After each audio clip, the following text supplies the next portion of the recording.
Okay, let's get it. Black girl magic dripping. Yeah, she's on a mission. Keeping our culture lifted. Now you can watch and listen. Tammi Mac. Oh, what show is that? It's the Tammi Mac Show on Fox Soul. Tammi Mac, Tammi Mac, yeah. Who that? Tammi Mac, hey. So you know it's Tammi Mac, hey. Tammi Mac. Welcome to the Tammi Mac Late Show on Fox Soul. I'm Tammi Mac, everybody. Tonight we're talking about the passing of Texas's controversial abortion bill. Why the last survivor, I'm sorry, I just had to think right there. That's why I moved out of Texas. I cannot deal with Texas. Why the last survivor of the Tulsa massacre was asked to recount the tragic events of that day, and what Pose star Billy Porter revealed to Tamron Hall on her show this week. It's Friday. It's Friday, everybody. And that means it's time for another round of the political and trending highlights of the week. Please welcome my Friday co-host, the co-founder of the Anti-Racism Kentucky Coalition, Dr. O.J. Oleka, comedian and filmmaker Alicia Cooper, activist and radio personality Dominique DePrima, and of course, political analyst Ed Sanders is here. Hello, everybody. Hey. Y'all ready for the weekend or what? Yep, I'm going to Vegas. Oh, okay. You're gonna be up in Vegas doing a little comedy thing? No, I'm no work, but I'm scared to gamble because they're gonna try to get the whole year of COVID out my pocket that they lost. They're gonna take all your unemployment. All my extra $300 a week. All your stimulus. All your stimulus. See, this is why people like Dr. Oleka says y'all shouldn't have that unemployment and that stimulus. Yeah. You spend it all on gambling. That's right. Yeah, Dr. that's Oleka, right. I think I'm moving back to your side slowly but surely here. Slowly but surely. Let's get into it. Texas Governor Greg Abbott has officially made it illegal in his state for women to receive an abortion after as early as 6 weeks, which is before most women even realize that they're pregnant. While signing the highly controversial bill into law, Governor Abbott stated the life of every unborn child with a heartbeat will be saved from the ravages of abortion. Check this out. Of children lose their right to life every year because of abortion. In Texas, we work to save those lives. And that's exactly what the Texas legislature did this session. They worked together on a bipartisan basis to pass a bill that I'm about to sign that ensures that the life of every unborn child who has a heartbeat will be saved from the ravages of abortion. Until that heart is beating inside of a black man and he is pulled over by the cops, then doesn't really matter all that much, right? Ed, let's go. Hey, I think you said it just right. It's part of this coordinated effort, right, by conservatives to try to overturn Roe v. Wade. And clearly they're pressing forward in Texas. I think there were a couple provisions in this that raise eyebrows. As always, if there's not a provision there even to deal with rape or incest, I look right at it like it's in a bad shape. But then there's also a provision there where everyday citizens can sue those that help the abortion. And so it's really designed to help put pressure on healthcare providers and those that furnish the services. I think it's cold. I think in Texas, there's something like 56,000 abortions a year. So it's not a small number of people that are seeking these services. These are services that help families to make proper family planning decisions. And I think in this way, the governor's been cruel. Well, I mean, look, on this, I have a difference of opinion. Obviously, I am a conservative. I consider myself to be pro-life. But let me make this statement very clear.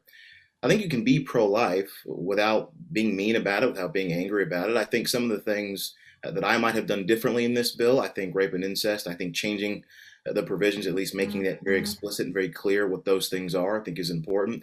But also, I would have liked to have seen some things in this bill that make it very clear that we support women who choose life. And what I mean by that is offering financial assistance, particularly for low-income women, for prenatal and for neonatal care, for making it clear that there's going to be additional financial resources for teenagers so they understand the consequences of having sex. Obviously, pregnancy could be one of those things. And then also providing resources for families who choose to adopt and for women who make that choice. I mean, again, look, I am a pro-life individual, but I think we can do this in a way that is more comprehensive and allows us to be on offense in a way that can bring people over to our side and to the cause. Sounds like you might be agreeing a little bit with Joe Biden's American Families Plan in a little way there, huh?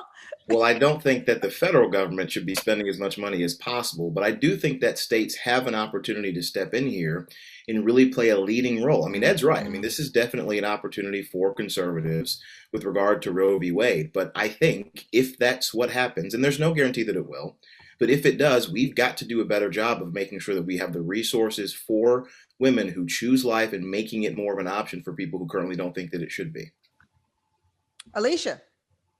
Well, we all know who this is really going to affect. This is really only going to affect low-income people, because if you have means, you can go to another state, go to another country, and still have an abortion. So it's not stopping much for people who have means. It's only going to affect low-income people. And it's, I feel like this is the bipartisan thing. Like, Democrats agreed to this.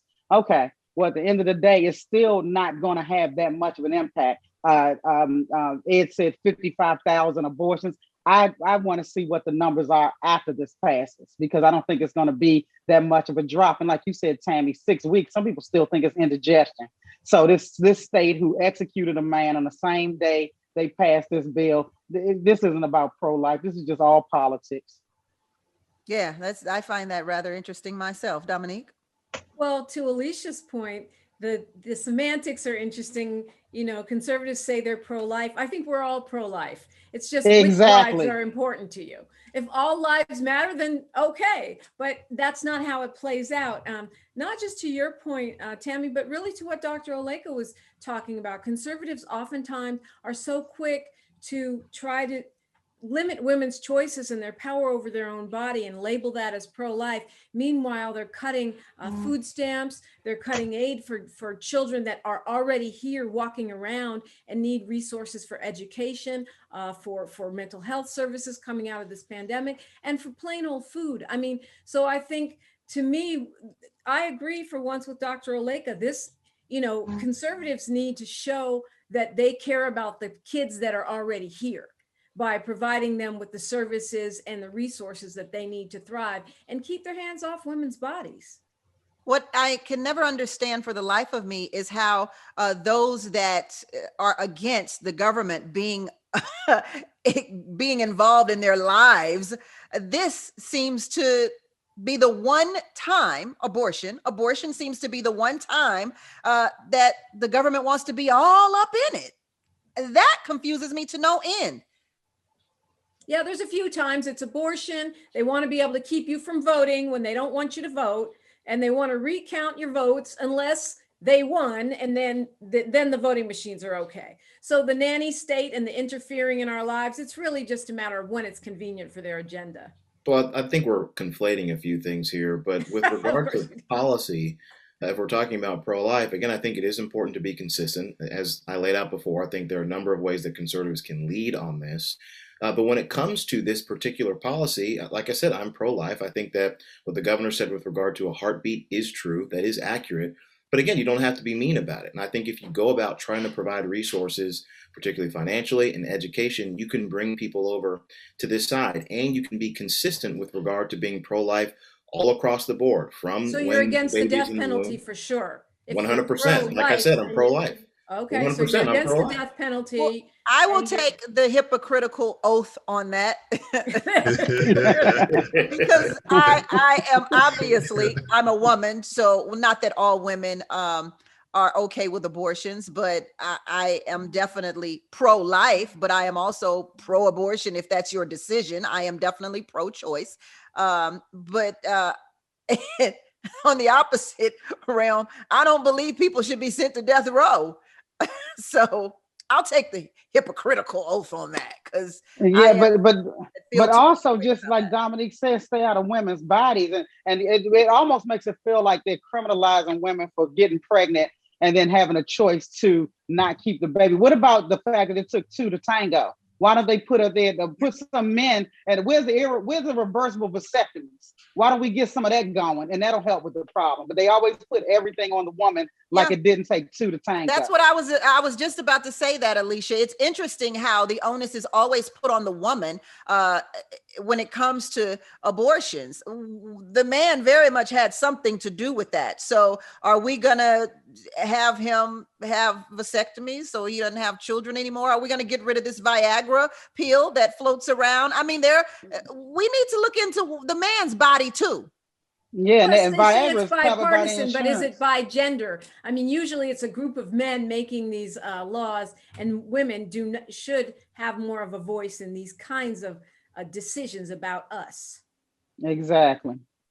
Well, let's take a quick break and come right back on the Tammi Mack Late Show on Fox Soul. Because I see Ed and Oleka quiet over there. Quiet. Women. Let's hear from those sponsors, Tammi Mack. We'll be right back. Let's go to the soulmates. We'll be right back. Vasectomies. Welcome back to the Tammi Mack Late Show on Fox Soul. My Friday faves are here. Ed Sanders, Dr. O.J. Oleka, Alicia Cooper, and Dominique DePrima. Let's get into this chat. How about that? Let's see if I can get into it. Here we go. Therese, welcome. Welcome to the show, Therese. Tammy, Dominique, Alicia, OJ, and Ed. Happy Friday, y'all. Fox Soul. Woo, woo. Bruce Taylor. Let's go, Tammi Mack. I'm going. Okay. Crusher Owen says, happy Friday. TT says, yeah, Ed is here. Ed, look at that little fan base. You better tell these people you married. You know, I was about to crack on Crusher. Crusher has his own crush on the show, remember? Okay, that's right. Redirect. Metcalf Hottie says, Tammi Mack, the show has great content. Thank you for that. I appreciate that. Let's send a shout out and a thank you to our producers, Alicia Birch and Avi Bernard, and also our executive producer, Joyce, and James Dubose. But I have to shout out Kevin, who handles our text so well. I know you said the content, but without Kevin, you wouldn't see nothing. Yeah. Jason says, ask Governor Abbott how much he and his Republican crew are going to donate to each woman who knows she is incapable of raising a child. Interesting. Deborah Will. Hi, Tammi Mack. Hi, Ed, Alicia, Dr. Oleka, Dominique. The business of being Black. The white people are the ones they are really worried about. Their race is drying out. Oh, that's a good thought. Before we move on, I want to kind of touch on that a little bit, because Alicia, you said that this abortion bill is only going to affect poverty-stricken people and mainly Black and brown people. But what Deborah here is saying is that white people are afraid that white people gonna disappear. Yeah, but this ain't gonna solve the them. problem. This is not gonna solve the problem, because there's a lot of race mixing going on. They helping keep more Black babies with these white people. So there's no formula for this. So just go head on and stay out of people's wombs. $20 vasectomies. Let's go. That's right. Vasectomy.com, freevasectomy.org. Ed and Dr. Oleka know better. They know exactly what issues not to speak on. Women. Well, they live with women, so smart men. Very smart. Happy wife, happy life. And look, Right. Ed said best. I love when single men go, I can't believe that they say happy wife, happy life. I would never. That's never. Okay. Yeah, right. Call me when you get married, brother. Call me when you get married. Earlier this week, House Rules Chairman Jim McGovern said Republican leader Kevin McCarthy was weak and cowardly for opposing an inquiry to investigate the January 6th attack on the Capitol. Now, in an interview with CNN's Aaron Burnett, he said, I think the only reasonable conclusion is that he's afraid of Donald Trump and he doesn't want to offend him, doesn't want to get disinvited to Mar-a-Lago. But it's sad and it's pathetic. So what do you guys think about the legislation? Will it make it to the Senate floor at all for a vote? No, it's not going to get there. And I mean, I think the congressman's right about the House leader, and he is scared of Donald Trump, but it's not Donald Trump the politician; it's Donald Trump the base. And there is the real issue. It's why January 6th happened in the first place, is that you've got this large base of people, one that would support Donald Trump by voting for him, but clearly another large group that would send a crowd to the Capitol and ransack the Capitol. I mean, ironically, in this, the vote that occurred in the House, you have Mike Pence's brother, who's taken over his seat in Congress, voting against an investigation into a mob that was there to kill his own brother. And so, if that groupthink of that base is that strong, I don't know that the McCarthy is scared of Trump. He's scared, or he's representing that base. That's what you're saying. Dominique. Well, Tammi, go ahead, Dr. Oleka. Let me introduce some facts into this conversation as opposed to just the political perspective of this. Obviously, Jim McGovern is a Democrat. He wants the Democrats to keep the House, so he's certainly going to play politics. But here's the reality of the commission. And look, I support a commission. This particular bill, though, while the numbers might be even, 5-5, Democrats and Republicans, it gives significant power to the chair to get information as they would want to. It allows the Democrats to pick that chair. Who knows who Nancy Pelosi is going to pick? Last time she was in charge of a commission that was supposed to be bipartisan, she picked a wealthy donor from California who was in charge of the Democrat Party. I think what you see here is that the Senate Republicans in particular just don't trust Nancy Pelosi. Now, you can argue whether or not that's good or that's bad or whose fault that is. But the fact is they don't trust her. And so as a result, they don't trust that this commission is going to be fair. That is reasonable. That's a reasonable perspective. We need a good commission that is actually fair, that's totally bipartisan across the board. And I hope we get that instead of this particular bill. Does the party of no have a suggestion on how to do that? Sure. I think you do it the same way you did with the commission that came after the weapons of mass destruction confusion in Iraq that allowed us to get the information that we got. But I think what you're making a suggestion, but we've never heard anything out of Mitch McConnell in that forward. You actually have. One of the suggestions that was brought up that a lot of this bill admittedly has is to make sure that the numbers were fair and even, to make sure that the scope was going to be broader. That's another thing that Republicans are concerned about because, look, the another reality of this is that we have an uptick of political violence in this country. You look at when Steve Scalise was almost killed because there was a shooter who shot at the baseball game in 2017. You have former Representative Gabrielle Giffords, who was shot, I think, in 2014. We have an uptick of political violence. We ought to come together as a country to figure out how, why, and how to stop it. January 6th is certainly the biggest that we have seen, but it goes beyond that. So the request from the Republicans was make it broader, expand it, and actually make it fair across the board. This bill doesn't get there. Yeah, that's just no to the House. Wow.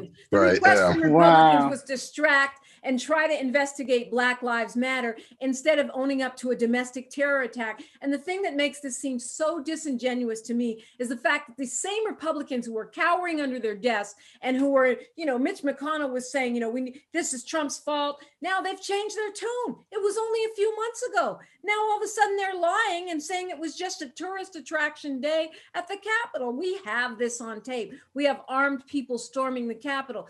This is not just a broadening. This is, look at the shiny object. This is, the tap dancing man. I mean, even just that monologue you gave us right now, Dr. O.J. Oleka, they want to investigate everything. And I don't care if it was, Little Bo Peep and the Cat in the Hat. You guys wouldn't be happy with an investigation because they don't want to have to talk about January 6th during the midterm elections. And they don't want to have to talk about it during the midterm elections with a whole list of facts that have been brought out by a commission.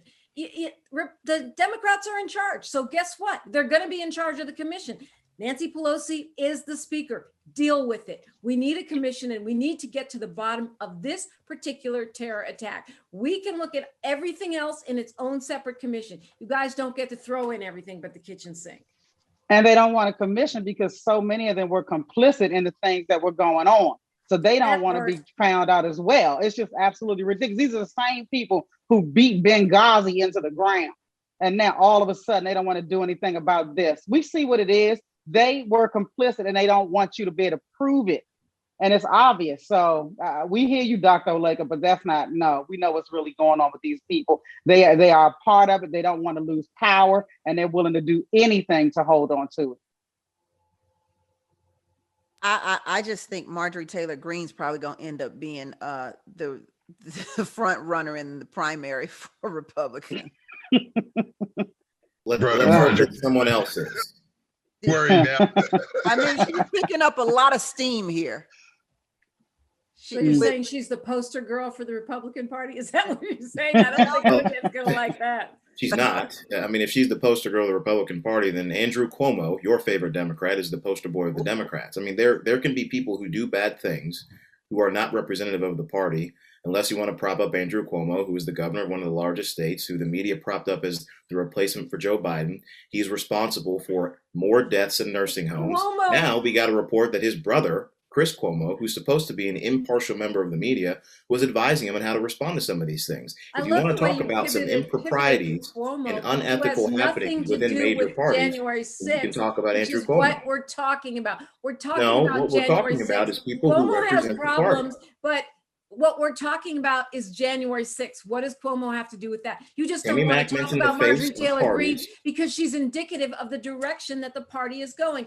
Totally out of touch with reality, denial of actual provable facts, and sort of this weird like QAnon fantasy land that, you know, is really, really problematic for our democracy. Well, again, I would reject that Marjorie Taylor Greene is the face of the Republican Party. This was the comment that was made, and so that's what I was responding to suggest if Marjorie Taylor Greene, who is not the face of the party, is going to get headlines, then you also have to look at Andrew Cuomo, who is in fact what does he have to do with January 6th? He kind of went away, though. I haven't heard much about Cuomo. He kind of went away a little bit. He's not. Marjorie Taylor Greene has no power in the House. Governor. He has no authority, whereas Andrew Cuomo used the power of the state to ensure that people died. If we're talking about what issues are more significant, let's talk about Richard Nixon. If we're just going to bring up random disgraced, we're not bringing up Democrats random people. And Republicans. I've already explained Let's talk the thread. about Nixon. I have already explained the thread why Andrew Cuomo is relevant to the conversation because we're talking about. Well, I think Nixon is relevant because it goes to the roots of the lying tendencies of the Republican Party.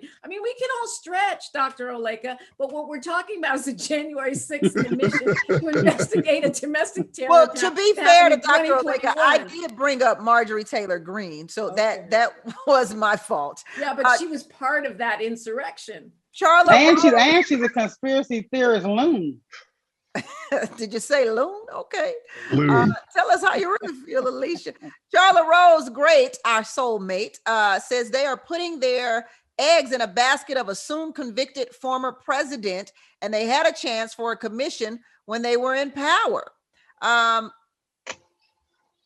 This wasn't on the agenda today, but since our soulmate brought it up, do we believe that the former president will be convicted? Honestly, I don't. We've said it. We've talked about it before. I'm not super optimistic that he's gonna be found guilty. But I think we'll see. We'll see. So many charges to choose from. I mean, are we talking state? Are we talking federal? Are we talking? Alicia's headed to Vegas. We should see if there's odds on it somewhere. Place some bets. Okay. Let's see. Hybrid says it's not white people who are becoming darker, but black people who are becoming lighter and lighter over time.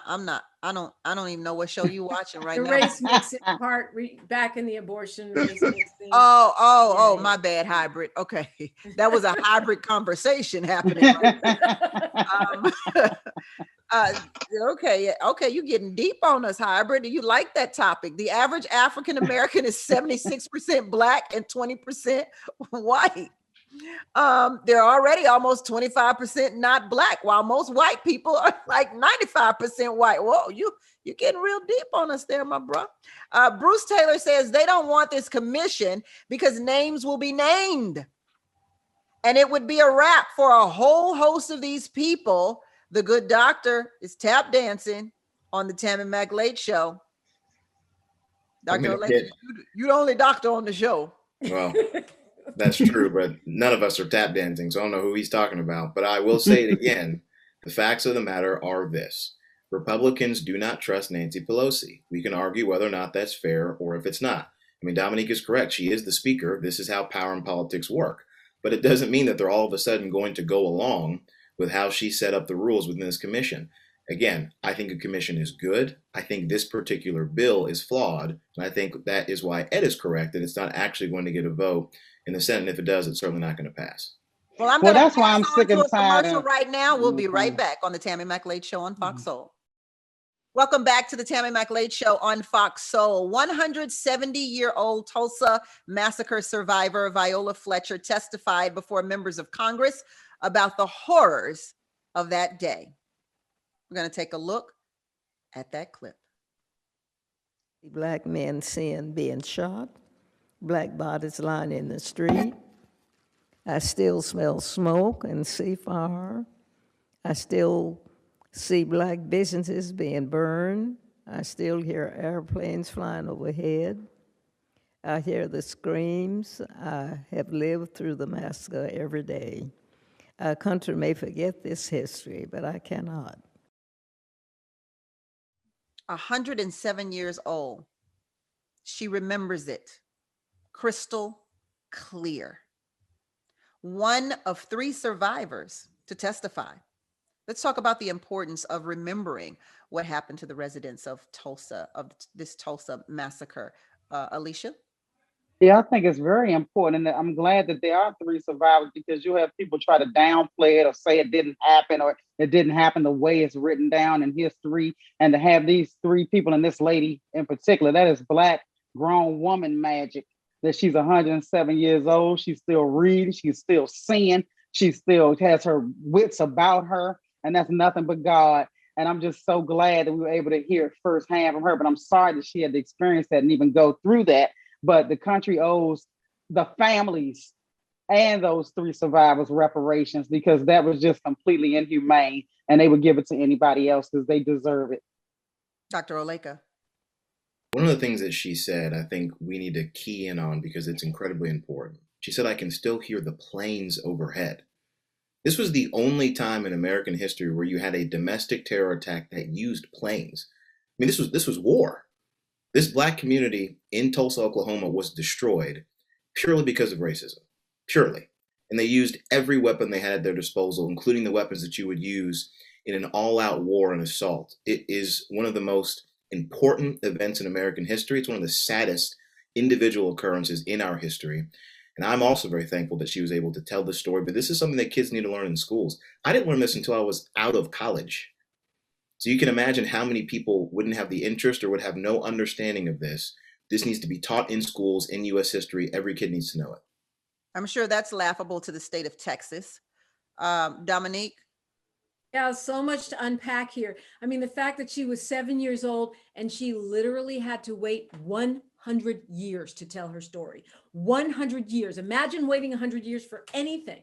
Imagine living 100 years. Right. And what struck me too is that she described her life as a child and how she was in a middle class or upper middle class family with a business and a school and a church. And then in one instant of racist white mob violence, her whole life changed. And she had to spend the rest of her life as a domestic servant, working for those white families who stole those businesses, who stole that land, who raised those homes to the ground.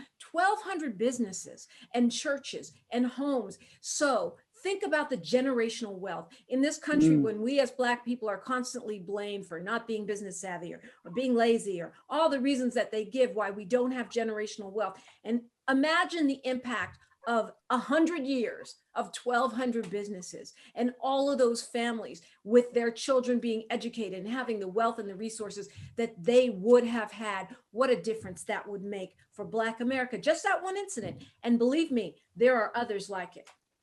Yeah.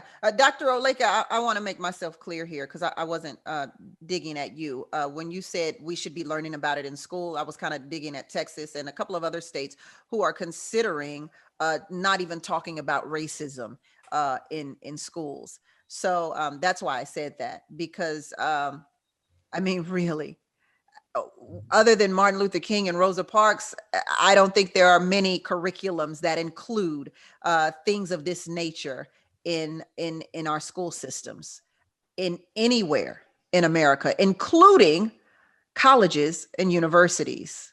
Ed, go ahead. Yeah, no, I listen. I think this is the ultimate expression of Jim Crow, right? And you know the anniversary that has come up, and certainly the elevation of this particular event is important in that conversation. You know, I know at the end of the month you've got a documentary that's coming out that was produced by Russell Westbrook and a couple others on the topic, and should be fairly interesting to read. But you know, like Dr. Oleka said, this wasn't a topic that I learned in primary or secondary school, and only peripherally in college. And I went to an HBCU. You know, this is a topic that I studied later. And to put it in further context, you also need to look at the other race riots throughout the country, throughout the Midwest, the vast number of them that occurred. And so when I say that this is the largest expression of Jim Crow, that's what this is. And for folks to understand what the civil rights movement is about, and the type of oppression that African Americans are trying to lift off their back, you know, you have to understand how and why this occurred, because it happens every day. To OJ's point about sort of the militarization and the use of force against that community, that's what we're fighting about now, with how use of force and how acceptable it is for, you know, law enforcement and others to do harm to us. And it all starts with you know, the Jim Crow era, the slavery era, and understanding how people in this country, specifically white people, have treated our communities. Great point. This is not the only time that a massacre in America has happened. This is just the more popular time, or the more popular massacre that has happened on American soil with Black people. Therese says, I love Nancy Pelosi, but she's not going to be around much longer wearing those 10-inch stripper shoes. Therese also says, try not to laugh. Right. Come on. It's funny. It's funny. I'm sorry. It's funny. Give her the reparation she deserves today. My grandmother. Oh, hold on. It's kind of confused. So we're about to go back to the stripper shoes again. Cecilia says to Therese, my grandmother could wear stilettos in her 70s and 80s. It's us younger ones getting worse bodies trying to live European. Deborah Will, thanks for bringing us back. Wow, that's amazing. And people need to know the truth. On just that alone, we need our reparations now. And Charlotte agrees with most of us on the panel. I had to learn about this on my own, one of America's bloody stains. I'm sure though, Dominique, you didn't have to, I mean, because you come from a family that was heavily involved into the political world as well as social consciousness. So how old were you when you found out about this massacre? Because I'm sure it was something you knew long before any of us on this panel. It's funny because I feel like I don't remember not knowing, but what I did not know until much, much later when I was already out of college was about those planes dropping bombs. I knew it was a riot where white people went through and burned up everything and killed over 300 of us, but I didn't realize they were dropping bombs from the air. And you know, that's the only time in our history that that's happened. I mean, you could maybe argue the move bombing in Philadelphia, but that was police as opposed to military planes. I didn't know that. So that just goes to show you how well this history is hidden. And that's what Ms. Fletcher was talking about. We're going to take a quick break and come right back on the Tammi Mack Late Show on Fox Soul. So on Thursday, President Joe Biden signed a bipartisan bill aimed at addressing the increase in attacks against Asian Americans during the coronavirus pandemic. According to NPR, at an event in the East Room of the White House, Biden thanked lawmakers for coming together to pass the legislation, he said, standing against hatred and racism, which he called the ugly position, or rather the ugly poison, that has long haunted and plagued our nation, is what brings Americans together. Biden continued to say, my message to all of those who are hurting is, we see you, and the Congress has said, we see you, and we are committed to stop the hatred and the bias. I wish you would see us. You're absolutely right on that, though, Tammy. But I think this is an important issue. Hold that thought, Ed. We just finished talking about a 107-year-old woman in a Tulsa massacre who is still living, is still able to tell the story, is still able to remember. She said the smells, the sounds. She visions what happened. It is not a lie. It is not fictional. It is all factual, and it is now on record. And no one's discussed what we're going to do.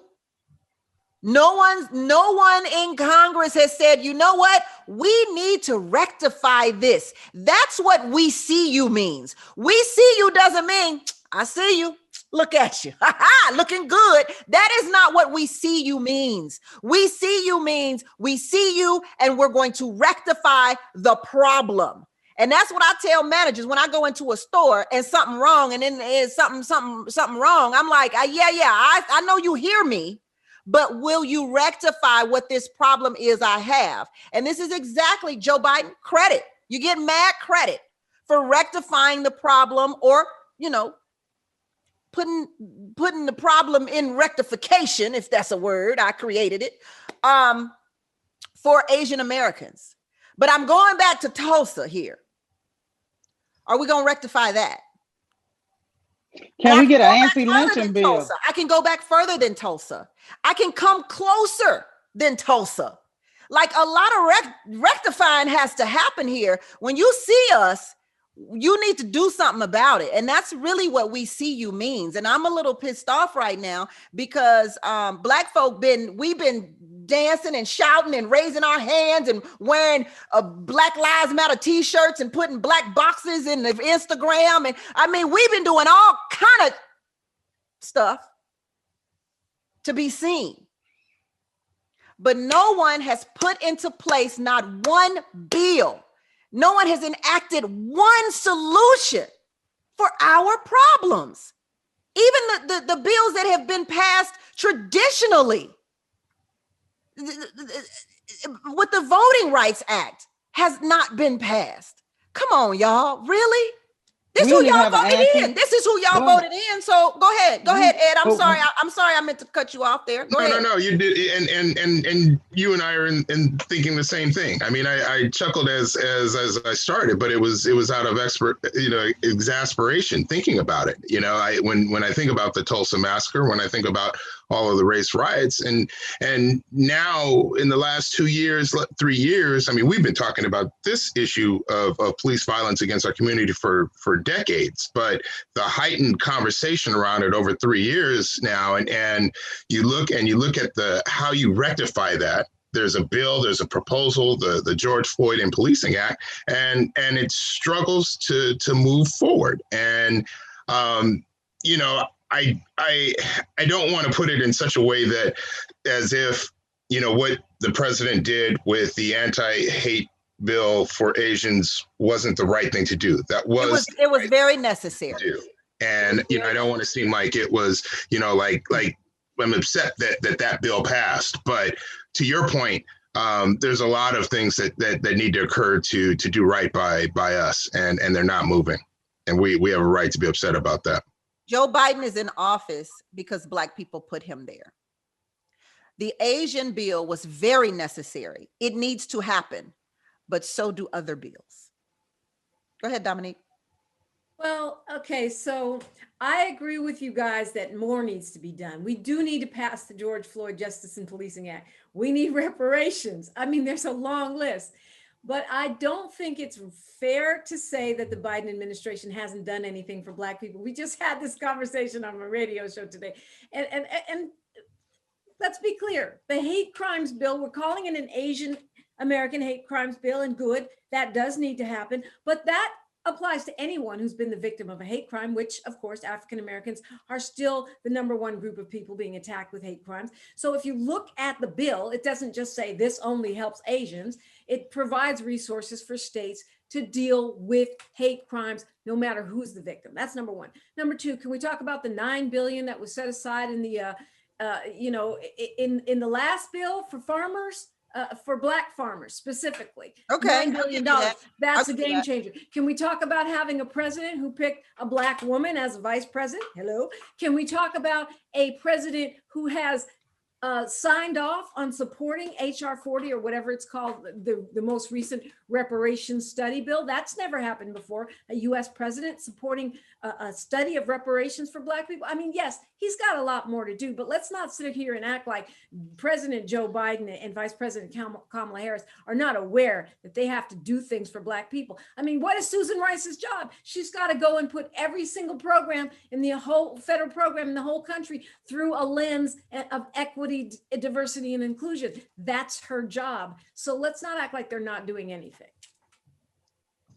I mean, I agree with you, Dominique, but this was less about what the Biden administration, this is really more about the country and, you know, what the country is doing to rectify the hate that flows from the majority in this country.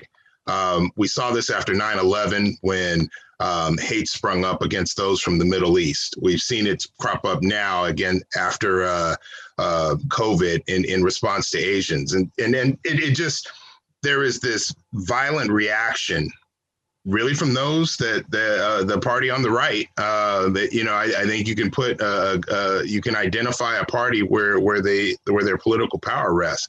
And the response is violence towards others. And the notion of us being Americans and sort of the melting pot or the salad bowl, however you want to describe our American culture, is always put at risk by that. And that's what we're talking about. So less at Joe Biden and Kamala Harris, but us as a country.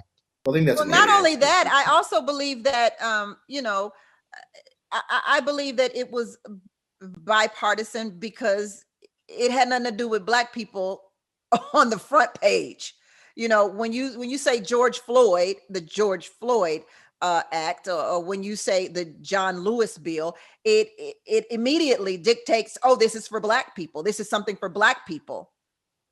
Well, I think that was problematic in itself too. I would disagree, Tammi Mac, with two characterizations. One, Ed just decided that Republicans were responsible for the whole history of political violence in this country. That's simply not true. And again, when you're talking about what happened after 9/11, it was a Republican president, George W. Bush, who was very clear to say that we should not retaliate against people who come from the Middle East. Now, did everybody listen? Obviously, they did not.